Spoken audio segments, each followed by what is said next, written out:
Alim ulama habaib yang saya cintai, para umara, terutama Paman Birin, semoga selalu sabar sesuai namanya dan bercahaya sesuai dengan ujung dari namanya. Amin. Tim-timnya, kawan-kawannya, koleganya tetap berdamai ya, dan kompak. Jika umara ulama saling cinta mencintai, doa mendoakan, insya Allah negeri diberkahi. Amin. Kenapa ada satu negeri hancur? Karena ulamanya melaknat umaranya menzolimi ulamanya. Maka tidaklah kita rela negeri kita seperti itu. Ada yang beda nggak di kepala saya?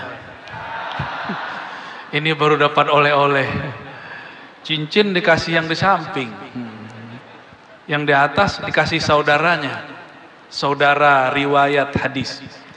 Jadi saudara dalam musalsal hadis. Beliau dipersaudarakan dengan Tuan Guru Wildan.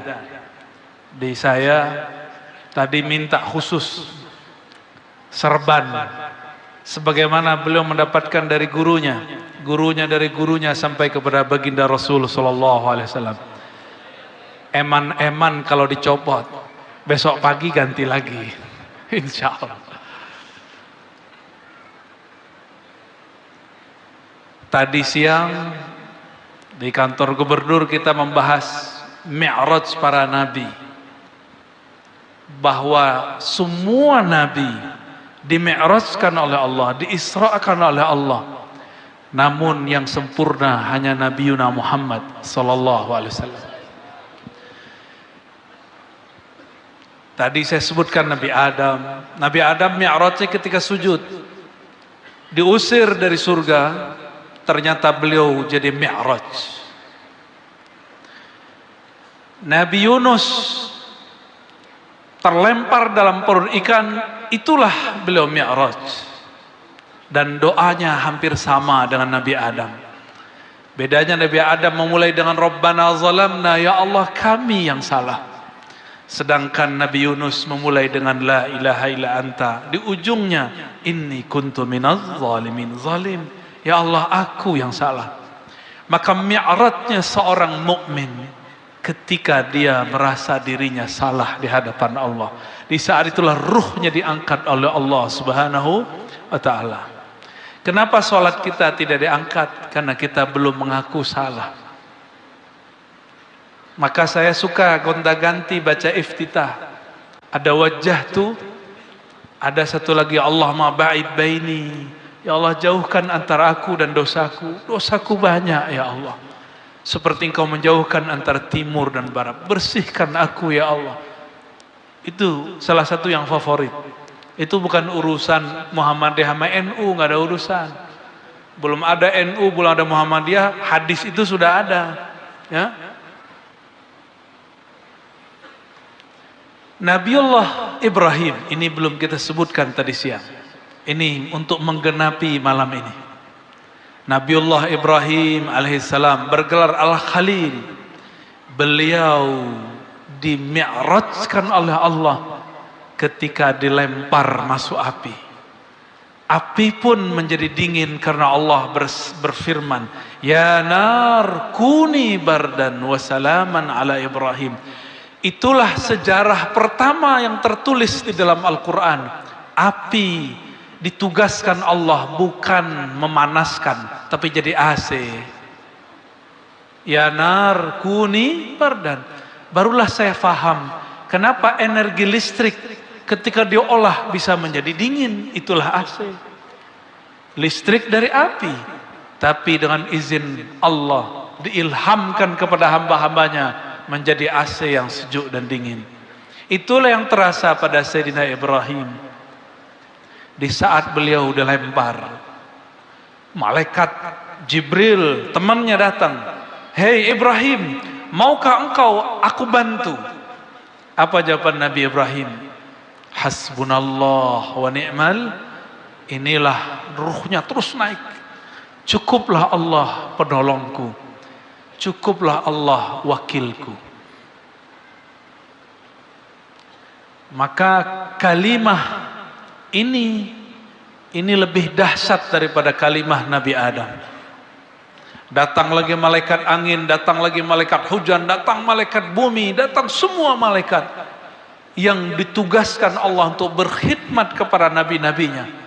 Semua ditolak Nabi Ibrahim. Semua malaikat marah, tapi Nabi Ibrahim tidak marah.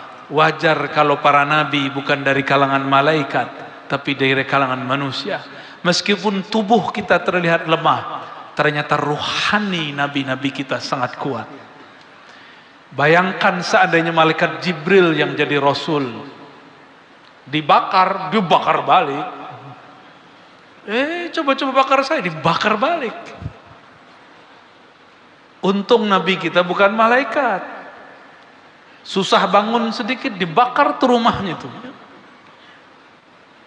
Jadi ternyata manusia yang kenal Allah lebih sabar daripada malaikat-malaikat muqarrabin. Paham kenapa manusia jadi khalifah di muka bumi? Tapi manusia yang tidak kenal Allah pun lebih hina dari binatang ternak. Nauzubillah min dzalik. Pendek kata, sampailah kepada Mi'raj Nabi Ibrahim. Sekarang pindah ke Nabi Muhammad sallallahu alaihi wasallam. Setiap nabi ada Mi'rajnya. Kepanjangan kalau diceritakan. Nabi Musa pingsan dulu baru Mi'raj. Semuanya Mi'raj dengan ruhnya. Sedangkan Nabiullah Muhammad sallallahu alaihi wasallam Mi'raj bahkan satu helai di rambutnya, di tubuhnya tidak tersisa, dan tidak satu pun yang terbakar. Nabi Muhammad diizinkan naik ke arasnya, sedangkan malaikat Jibril tidak diizinkan. Jika dia naik, dia hancur. Nabi Muhammad satu helai rambutnya tidak ada yang terbakar. Malaikat Jibril tidak sanggup. Maka siapakah yang jadi guru? Jibrilkah atau Sayyiduna Nabi sallallahu alaihi wasallam? Maka di akhir zaman ini saya sampaikan, yang jadi guru bukanlah Jibril alaihissalam. Saya ngomong begitu, Jibril pasti mengiyakan. Yang jadi guru adalah baginda Nabi Muhammad sallallahu alaihi wasallam. Malaikat itu hanya berkhidmah kepada Rasulullah sallallahu alaihi wasallam. Maka dalam ijazah saya sudah ganti. Bukan dari Nabi, dari Jibril, dari Allah, bukan. Dari Nabi, langsung dari Allah Subhanahu wa ta'ala. Itu yang sahih. Bagaimana mungkin seorang Jibril yang nggak bisa tembus ke aras menjadi gurunya Nabi Muhammad sallallahu alaihi wasallam? Dia hanya khadamnya Rasulullah sallallahu alaihi wasallam. Dia pasti ridho saya ngomong begini ya. Alhamdulillah. Kalau enggak nanti kita bisa sidang.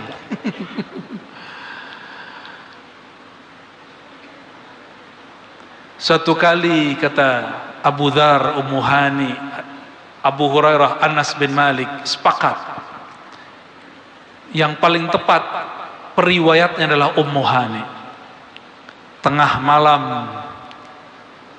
tiba-tiba datang dua malaikat, Jibril dan Mikail. Diperintahkan Allah untuk berkhidmah kepada baginda Nabi Muhammad sallallahu alaihi wasallam.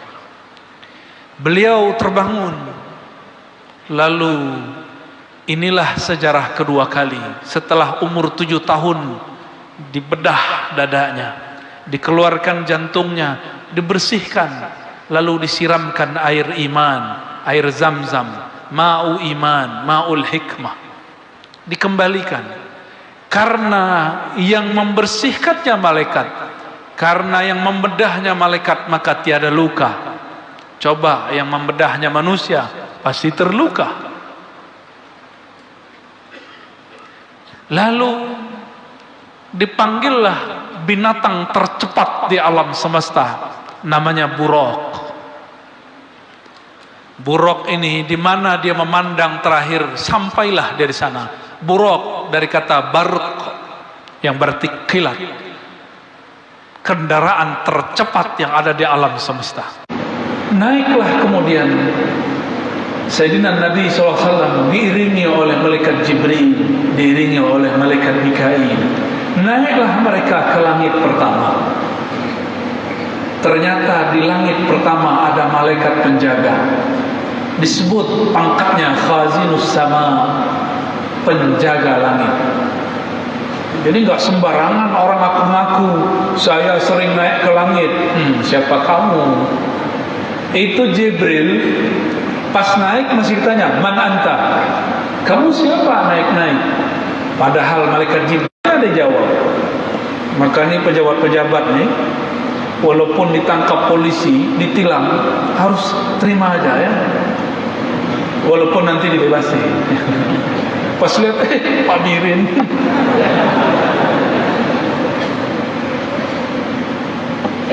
Jangan seperti yang ada di berita-berita itu. Dia bukan siapa-siapa, ngaku anak jenderal yang salah. Ternyata jenderal patah sayap, pensiun. Sok-sokan, malah hardik-hardik orang. Itu nggak boleh. Sayyidina Jibril tidak pernah menghardik malaikat yang ada di pintu langit. Tetap mengatakan ana Jibril. Nanya lagi, ini malaikat itu security langit yang paling saklek. Mending security kita. Apa kata Sayyidina Jibril? Qad bu'itha ilaih. Dialah yang diutus. Oh, berarti Muhammad Rasulullah langsung dihormat. Saya dapat dua kosakata, ulun dan tian.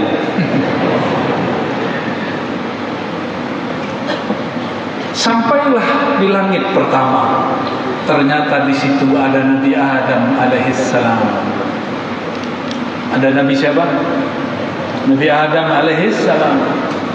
Di riwayat Bukhari itu tidak disebutkan di mana. Cuma di satu riwayat dikatakan ini Nabi Adam di langit pertama. Beliau melihat ke kanan senyum, melihat ke kiri nangis. Bertemu Nabi Muhammad, disapa. Kata Nabi Adam, marhaban bi ibnis salih wa nabiyyis salih. Selamat datang wahai keturunanku yang saleh, wahai nabi yang saleh.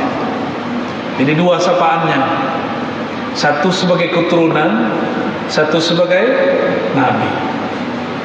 Kalau sebagai nabi lebih tinggi pangkat Nabi Muhammad sallallahu alaihi wasallam. Lalu Nabi Muhammad dikabarkan itu yang dilihat beliau, kalau ke kanan itu keturunannya yang masuk neraka disiksa, yang ke kiri, yang ke kanan ke surga. Jangan-jangan ada wajah hantu di sana ya. Pengen yang di kanan, pengen di kiri. Amin. Ya, amin ya rabbal. Jadi kita ini kalau maksiat, kita sedang membuat sedih kakek kita, Nabi Adam. Maka orang yang durhaka kepada Allah, yang maksiat, dia sedang membuat sedih kakeknya, orang tua dari orang tua kita, Nabi Adam alaihis. Terjadi lagi, taubat segera, jangan diundur-undur. Allah Maha Tawwab. Naik lagi beliau ke langit kedua, bertemu Nabi Isa. Naik lagi ke langit ketiga, ketemu Nabi Yusuf. Naik keempat, ketemu Nabi Allah Idris, yang disebutkan dalam Al-Quran, wa rafa'na lahu makanan 'aliyya. Kami angkat baginya tempat yang tinggi. Tempat yang tinggi inilah yang disebut oleh ahlul haqiqah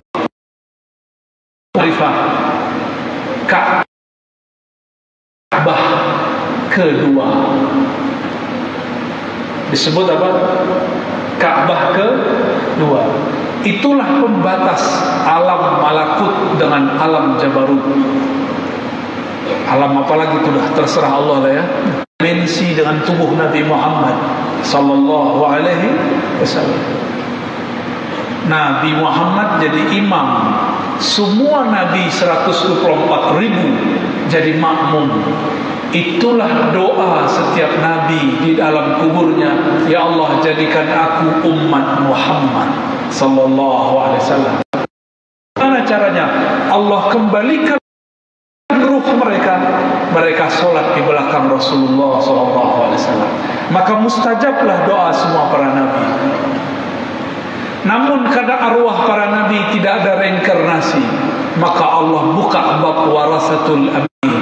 Jumlah wali-wali besar ada 124.000. Yang sudah wafat salah satunya Abah Guru Sukumpul. Itu salah satu wali besar, wali yang mengenal Allah Subhanahu wa ta'ala. Sampai di langit ketujuh ketemu Nabi Ibrahim. Nabi Ibrahim sedang bersandar di Ka'bah. Ka'bahnya warnanya putih. Setiap hari di sana ada 70.000 malaikat masuk. Kalau mereka masuk tawaf tidak keluar lagi. Luasnya sangat luas sekali. Pahala mereka tawaf mereka berikan kepada orang yang tawaf di muka bumi. Zikir-zikir mereka hadiahkan untuk orang yang beriman di muka bumi. Makanya nanti orang-orang yang haji, umrah, sholat, zikir itu kaget-kaget waktu masuk ke akhirat. Saya nggak pernah beramal begini, kok dapat ini? Itu amalan malaikat yang diberikan kepada kita. Sampailah Nabi Muhammad SAW dinaikkan ke satu pohon yang disebut Sidratul Muntaha. Disebut juga Sidratul Muntahaji. Sidrah Muntaha artinya pohon penghujung. Tidak ada lagi alam ciptaan di atasnya. Sudah habis. Itu pohon punya dedaunan. Daunnya seperti belalai. Bukan belalai, apa telinganya? Alfil. Apa arti alfil? Elefan. Gajah. Di lembaran itu tertulislah nama Paman Birin Syah Birin Nur, jadi gubernur tahun sekian sampai tahun sekian, lahir tahun sekian, wafat tahun sekian, ketemu Ar-Razi tahun sekian, duduk di majelis jam sekian, semua sudah disebutkan. Ini disebut takdir Lauh Mahfuz. Takdirnya dimulai dengan kata kun. Kunnya Allah dimulai dengan kudrat iradah. Tapi kalau pakai kudrat iradah, kita ini banyak yang tidak selamat. Mungkin kemarin ketika virus Delta sudah banyak yang mati. Allah geser sedikit itu. Dengan apa digeser? La yughayyirul qada illa du'a. Ketentuan Allah hanya dapat digeser dengan doa. Doa siapa? Nabi sudah wafat, tentulah pewaris para nabi.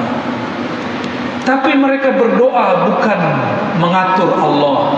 Mereka hanya berdoa, ya Allah, jika Engkau menetapkan virus ada di alam semesta, kami tidak menolak. Kami tidak minta virus diangkat. Gak ada wali, mohon maaf, tidak ada wali minta virus diangkat. Untuk masa ini tidak ada wali minta virus diangkat, itu gak sopan. Allah maunya ada virus, jangan minta diangkat. Terus gimana? Minta saja selamat. Ya, minta saja. Seandainya pun kena, tidak bisa sehat, semoga syahid. Ya, karena ini sudah takdir dari Allah. Tiada negara kecuali corona masuk, benar. Tapi alhamdulillah Allah izinkan kita. Orang Indonesia ini rata-rata Muslim. Orang Islam energi imunitasnya kalau bermajlis. Kalau kita ini selalu social distancing, kapan kita bermajlis? Akan tambah banyak orang sakit imunnya karena imannya rusak. Maka kita bersyukur kepada Allah, kita diciptakan Allah, dilahirkan Allah di negeri ini. Alhamdulillah. Bapak tanya ke semua orang yang tinggal di Mekah, tinggal di Madinah, tinggal di negara-negara Islam di luar Indonesia. Tidak ada yang semeriah negeri ini untuk kajian di masa pandemi. Ya, kita berterima kasih kepada Allah SWT. Semoga Allah menjaga negeri ini, umaranya, ulamanya. Amin ya rabbal alamin.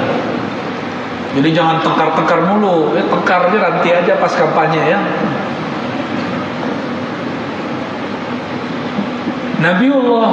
Nabiuna Muhammad SAW, beliau mendengar suara al-aqlam, suara pena menggores, dan suaranya, tintanya kemudian mengering. Nabi Muhammad SAW menyaksikannya. Terus naik. Itu pohon besarnya bukan main. Sampailah beliau pada kursi Allah, raf-rafnya Allah. Apa kata Sayyidina Jibril? Wahai Muhammad, inilah ujung dari Sidratul Muntaha yang boleh aku temani. Setelah ini engkau langsung dipanggil oleh Allah Subhanahu wa ta'ala. Itulah yang disebut dalam Al-Quran, ya. Fakana qaba qausaini aw adna. Naiklah terus Nabi Muhammad sallallahu alaihi wasallam ke arasnya. Ternyata aras itu juga berlapis-lapis. Imam Ibn Arabi menyebutkan 15 lapis. Ada juga guru saya mengatakan 14 lapis. Tapi satu lapis ada 7 tingkat. Satu tingkat lebih luas dari langit dan bumi. Kali aja 14 kali 7 kali 7 langit 7 bumi. Maka wajarlah disebut aras itu azim. Rabbul arsyil azim. Besarnya bukan main. Coba perhatikan, Jibril bisa naik? Enggak. Yang boleh naik siapa? Nabi Muhammad SAW. Ruhnya para nabi boleh naik, tapi tidak sampai ke puncaknya. Puncak daripada aras, disitulah Rasulullah sujud, kharra sajidah, menerima titah dari Allah 50 salat. Jadi Nabi Muhammad di sana bukan begini ngeliatin Allah, bukan. Itu kan bayangan anak SD itu, ya. Begini, emang berani melihat Allah? Coba ketemu paman birin aja berani nggak natap muka dia hadap-hadapan? Nggak berani. Kalau saya berani. Lihat sini paman birin. Ya. Kita ketemu guru yang sangat karismatik, tatap wajah kita nggak berani, kecuali rame-rame begini, ya nggak? Coba berdua nggak berani. Sam'an wa ta'atan. Di sini apa tuh sendi kodauh itu apa di sini? Apa istilahnya? Nggak ada. Pasti ada lah. Ada ya? Kalau di Jawa tuh sendi kodauh. Gak berani natap, gak berani, apalagi memandang Allah. Maka yang disebut musyahadah, memandang Allah, bukanlah natap-natap Allah. Gak ada yang berani. Syuhud musyahadah, memandang itu adalah beliau bersujud. Beliau bersujud. Begitu dalam riwayatnya. Dititahkan kepada Nabi Muhammad SAW wajib 50 kali. Maka beliau turunlah lewat langit ke-7, tapi sampai di langit ke-6 Nabiullah Musa stop. Bro Muhammad, tunggu, aku mau tahu bocoran aras apa. Itu Nabi Musa nggak tahu. Jadi Nabi itu nggak mengerti tingkatan Nabi di atasnya. Sampai begitu, Nabi Musa pun tidak tahu yang terjadi pada Nabi Muhammad SAW. Begitu tingginya maqam Nabi kita. Nabi Muhammad pura-pura polos itu. Ya, Nabi Muhammad kan biasa Beliau ini pintar memerankan sesuatu. Sampai di langit ke-6 ditanya oleh Nabi Musa, "Hei bro Muhammad, ada pesan apa dari Arasy?" Kata Nabi Muhammad sallallahu alaihi wasallam, 50 sholat. Kaget ya. Hah? 50? Cius. Masa? Nabi Muhammad ini pemalu. Beliau ini asyaddu hayaan, sangat pemalu. Dikasih 50 beliau turun. Nabi Musa kan kalam Allah SWT ada pada dirinya, maka disebut kalimullah. Maka agak berani dikit ngomong. Maka saat Nabi Musa berbicara, itu bukanlah Nabi Musa yang berbicara, tapi Allah lagi sedang berbicara melaluinya. "Hei Muhammad, umatku Bani Israel." Allah akan ngomong, hamba-hambaku Bani Israel. Itu tuh nabinya Musa tidak sanggup, padahal mereka lebih kuat daripada umatmu. Benar ya? Lebih kuat dari kita. Generasi micin, generasi smartphone, generasi rebahan. Tapi ada kekuatan yang gak dipunyai Bani Israel, kekuatan ngaji lama-lama. Itu hanya ada di umat Nabi Muhammad SAW. Kalau umat terdahulu, Nabi Musa ngaji dikit, udah, kita udah paham. Nabi Nuh punya umat, beliau ngomong, apa kata mereka? Nuh, udah, tutup. Bahkan buang muka, bahkan kabur. Nabi Nuh datang, mereka kabur. Nuh datang, kabur. Kurang ajar kan umat Nabi Nuh? Gimana nggak stres jadi nabi di masa itu? Kebayang nih Pak Kiai, para tuan guru, kita datang jamaah bubar, tersinggung nggak? Ini kan ustadz-ustadz ini orang-orang tersinggungan ini ya. Masa saya datang dia keluar? Ente siapa? Emang wali? Itu Nabi Nuh aja tahan banting. Biasa aja.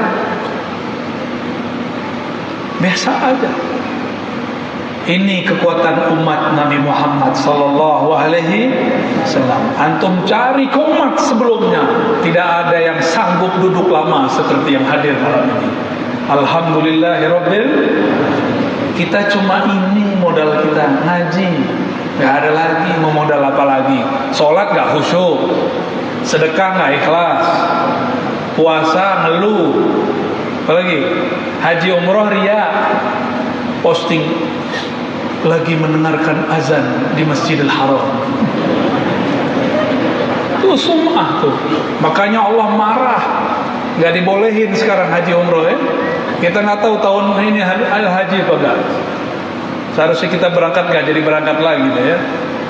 Ya sudahlah. Yang penting Allah ridho.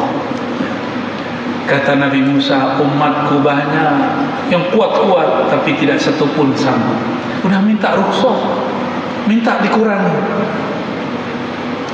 Karena yang ngomong itu Allah lewat Nabi Musa, maka Nabi Muhammad naik. Kalau Nabi Musa bin Imran yang ngomong, untuk apa Nabi Muhammad naik? Ini yang jarang diungkap ya. Oh, Allah lagi nitipin kalam lewat Nabi Musa. Ya udah naik. Sampai 5 kali naik. Maka beliau kemudian masih dibilang oleh Nabi Musa, udahlah kalau bisa nggak ada sama sekali. Berarti Nabi Musa ini sayang sama kita, benar ya? Benar ya? Antum kesal sama Nabi Muhammad, nggak mau naik. Yang terakhir kali, kan kalau perlu nggak ada sholat ya. Kesal sama Nabi Muhammad. Justru Nabi Muhammad sayang sama kita. Sayang gimana?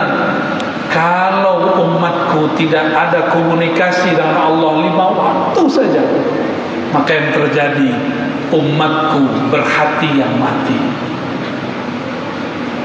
Maka beliau mengatakan, aku malu untuk naik. Ini cara Nabi Muhammad untuk tetap menghargai Nabi Musa. Turunlah sampai di muka bumi. Esok hari diejek. Nah, pendek cerita, saya nggak ceritakan beliau setelah turun. Coba perhatikan, ini kan kajian ma'rifat dalam Isra dan Mi'raj. Kata ulama kita dalam kitab-kitab ilmu ma'rifat, salatul mu'min, as-salatu mi'rajul mu'min. Salat itu mi'rajnya orang yang percaya kepada Allah. Udah mi'raj belum? Belum ya? Akalnya mi'raj. Benar? Akalnya melayang ya? Melayang kemana? Melayang ke rumah, melayang ke perut ya. Belum mi'raj. Maksudnya apa nih salat itu mi'rajnya orang yang beriman? Saya ganti. Salat, as-salatu mi'rajul arifin. Itu yang benar. Salat itu mi'rajnya ahli-ahli ma'rifat. Kalau mukmin belum tentu, mungkin mukminnya belum jelas tuh, ngaku-ngaku beriman aja. Coba perhatikan, Nabi Muhammad dadanya dibersihkan nggak sebelum naik? Bener, baru bisa naik. Maka kalau ingin ruhnya naik, berwuduklah dengan niat membersihkan zahir dan batin. Coba itu caranya Pak. Saya dulu belajar ilmu khusyuk kemana-mana. Tahu-tahu ada seorang guru bilang, kamu mau khusyuk? Gampang, benerin taharahmu. Benerin taharah bukan berarti berwuduk berkali-kali, lama-lama, bukan. Mantapkan jiwamu dalam berwuduk. Bahwa engkau merasa diri hina di hadapan Allah, lalu dibersihkan. Iktikadkan air itu air Zam-Zam. Air yang ditempelkan itu ma'ul kausar, bersih insya Allah. Maka ketika takbir, dia takbir seperti dia sedang diangkat oleh buruk. Takbir itu gak sembarangan Pak. Kenapa takbir diulang-ulang? Karena takbir itu nanti jadi senjata di akhir zaman. Dalam hadis yang sahih dikatakan umat Islam, tentara Al-Imam Al-Mahdi di akhir zaman, nggak lama lagi ini, jika berperang menaklukkan Rum, cukup dengan takbir, semuanya luluh lantak. Kok bisa? Teringat kisah Nabi Muhammad dihadang, dihunuskan pedang. Beliau cuma baca Allah 3 kali, itu yang pegang pedang jatuh. Tapi Allahu Akbar kita sudah banyak yang sia-sia. Karena kita Allahu Akbar dengan nafsu, Allahu Akbar dengan akal, bukan Allahu Akbar dengan qalbu dan ruh. Jika Allahu Akbarnya dengan qalbu meledak itu, dapat menggetarkan qalbu. Jika dengan ruh, maka akan menyampaikan kehadirat Allah Subhanahu wa ta'ala. Itulah yang dikatakan oleh salah satu guru saya, takbir diangkat, salat sempurna. Apa maksudnya? Takbir Allahu Akbar, Allah Maha Besar. Bukanlah Allah besar karena kita yang membesarkan, tapi itu pengakuan, ya Allah, Engkau benar-benar besar, kami tiadalah ada. Takbir naik, salat sempurna. Tapi siapa yang begitu? Kan gak ada. Karena tidak ada yang begitu, maka di akhir sholat wajib bersolawat. Kita sampaikan Allahumma salli ala Sayyidina Muhammad.